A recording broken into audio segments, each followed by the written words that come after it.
ગુજરાતમાં એક એવી જગ્યાની કલ્પના કરો જે ગુજરાત જેવી લાગતી જ નથી.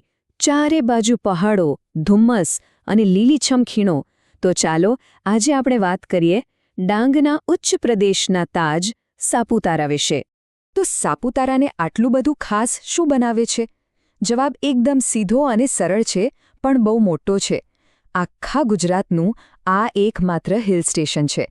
વિચાર તો કરો, જ્યાં વિશાળ દરિયા કિનારો અને સપાટ મેદાનો છે, એ રાજ્યમાં આ જગ્યા ખરેખર એક પહાડી નગીના જેવી છે. સારું, તો આ અનોખું હિલ સ્ટેશન આવેલું છે ક્યાં અને એની ખાસિયતો શું છે? ચાલો એની કેટલીક મુખ્ય માહિતી પર એક નજર નાખીએ. ઓકે, તો જુઓ, સાપુતારા આવેલું છે ડાંગ જિલ્લામાં, બિલકુલ મહારાષ્ટ્રની સરહદની નજીક. અને એની ઊંચાઈ જુઓ, લગભગ 1000 મીટર. અને આ જ કારણ છે કે ત્યાં ઉનાળામાં પણ એકદમ ઠંડક અને મજાનું વાતાવરણ હોય છે. પણ સાપુતારા એટલે ખાલી સુંદર દ્રશ્યો જ નહીં હો, એ અહીંની જીવંત આદિવાસી સંસ્કૃતિનો અનુભવ કરવા જેવો પણ છે. 1000 મીટર! જરા વિચારો, ગુજરાતના સંદર્ભમાં આ આંકડો કેટલો અનોખો છે. આ જ ઊંચાઈ તો છે જે સાપુતારાને એના ગાઢ જંગલો, એ ધુમ્મસવાળું વાતાવરણ અને એવી શાંતિ આપે છે ને, જે શહેરની ભાગદોડભરી જિંદગીથી સાવ અલગ છે. સારું, તો માની લો કે સાપુતારા પહોંચી ગયા, તો પછી ત્યાં ફરવા જેવું શું શું છે? ચાલો અહીંના મુખ્ય આકર્ષણો કયા કયા છે એ જોઈએ. સાપુતારામાં એક પરફેક્ટ દિવસ કેવો હોય ખબર છે? શરૂઆત થાય સનરાઈઝ પોઈન્ટથી. ખીણોમાંથી ધીમે ધીમે ઉપર આવતા સૂરજને જોવાનો અનુભવ, વાહ! પછી દિવસ દરમિયાન સાપુતારા લેકના શાંત પાણીમાં બોટિંગની મજા લઈ શકાય. અને જો થોડું એડવેન્ચર કરવું હોય તો નજીકમાં જ ગિરાધોધ છે, જે પ્રકૃતિની તાકાતનો અહેસાસ કરાવે છે.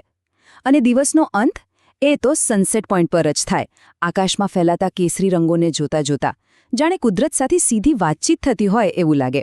હવે પ્રકૃતિ સિવાય પણ અહીં ઘણું બધું છે માણવા જેવું. એક તો છે રંગબેરંગી ફૂલોથી મહેકતો રોઝ ગાર્ડન.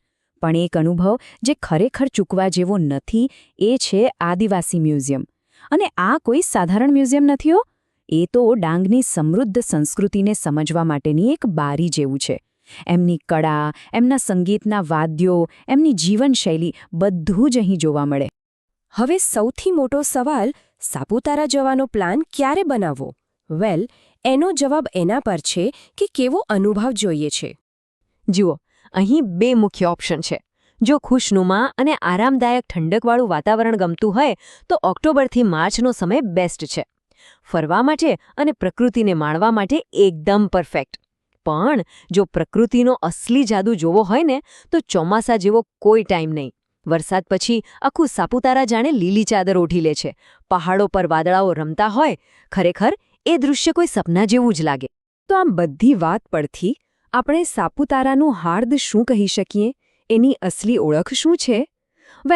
એ કોઈ એક વસ્તુમાં નથી, પણ 2 અદ્ભુત તત્વોના સંગમમાં છે. અને આ જ છે સાપુતારાનો સાચો સાર.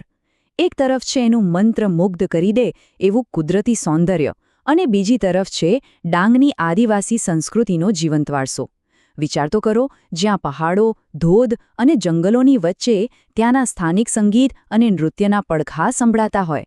આ બંને વસ્તુઓ એકબીજામાં એવી રીતે ભળી ગઈ છે ને, કે એ જ સાપુતારાને એની આગવી ઓળખ અને એનો આત્મા આપે છે. અને એટલે જ અંતમાં આ સવાલ વિચારવા જેવો છે કે ખરેખર આવી જગ્યા બીજે ક્યાં મળે, જ્યાં પ્રકૃતિની એકદમ શાંતિ અને સંસ્કૃતિનો ધબકાર બંને એકસાથે અનુભવી શકાય. સાપુતારા એટલે ખાલી એક ફરવાની જગ્યા નથી, એ તો ગુજરાત કેટલું વૈવિધ્યસભર છે એનો જીવંત પુરાવો છે. એક એવો અનુભવ જે ખરેખર લાંબા સમય સુધી યાદ રહી જાય.